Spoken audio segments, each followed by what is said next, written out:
Let's talk a little bit about the aftermath of Salman Rushdie's attack, because it would appear, thankfully, that he's on the mend, albeit that he's got life-changing injuries.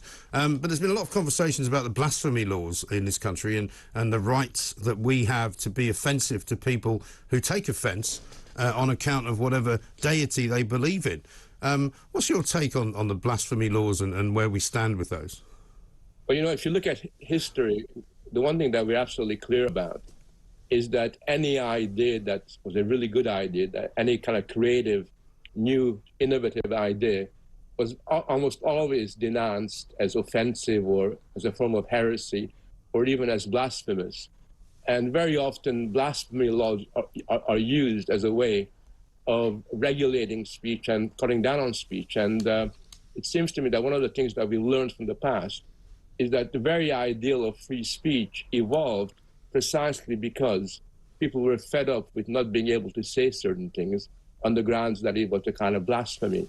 And the unfortunate thing is that there are many groups who believe that if my views, if I express my views in a strong way, that somehow I'm offending them. So basically, they want to take away my right to express my view of the world in order so that they can be protected from offense. I think that's wrong, and I think that blasphemy laws have got no place in a modern democratic society. Yes, I think that's right, because I think once you go down that road, it's very easy to find another group who are offended by something else that you might say, and suddenly it goes beyond whatever creed or belief system that you have, and it could become about anything.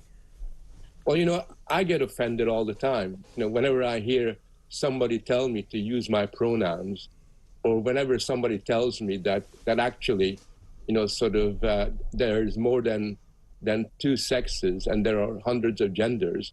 When somebody tells me that, I get really angry, I feel really offended. But I'm also believe in democracy and free speech. So my reaction to that is, well, let's discuss it, let's argue, let's debate it, rather than to put a kind of a verbal gun at their head and say, shut up, you're not allowed to speak.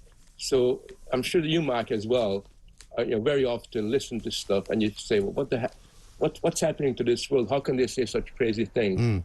I'm really offended, but you don't say, shut them down and they're in prison. No, I mean, I'm one of those people who wishes that everyone was relatively polite to one another. I wish that football hooligans and football fans didn't make horrible chants, and I wish that, for example, some fans didn't make hissing noises when Tottenham Hotspur play, and all of those things which are quite horrible. But I don't wish to ban them from doing it. I just wish they'd stop. Exactly. I'm a Spurs fan, lifelong. There you go. Fan. Yeah, I got my... you must have been happy on Sunday. I was. It was a good result in the end. You know, it was very scary for a while, but it was a good result in the end. But, you know, people have tried to say, well, we're going to ban the word yido. Yeah. And they don't really understand that, you know, sort of, you might be offended by it, but people, you know, who are Tottenham fans, including Jewish fans of Tottenham, regard that with pride. For them, that's who we are. Yeah. Therefore, what you got is a clash of two views about a word. And I think the only way you resolve it is you allow both sides to, you know, kind of get on with their version of what they think is right. Yeah.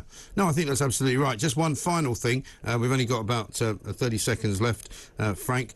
The business of apparently Theresa May's anti-slavery laws, it turns out that having brought those in, it's being used now and abused by human rights lawyers to make it impossible to deport anyone, no matter what they've done. Absolutely. So anybody that comes to, any migrant that comes to England, all they got to say is, I've been, you know, sort of trafficked, and you're in. You know, that becomes like an automatic sort of excuse. Yeah. A few years ago, they used to say, I'm here and I'm gay, and if I go back to Uganda or somewhere I come from, I will be killed. So that was a very good excuse as well. And I think the courts in this country very foolishly accept these kinds of excuses, and instead of actually querying it and realizing that trafficking, fortunately, is still fairly rare, and that most people that are migrants here are migrants, you know, rather than trafficked individuals. Yeah.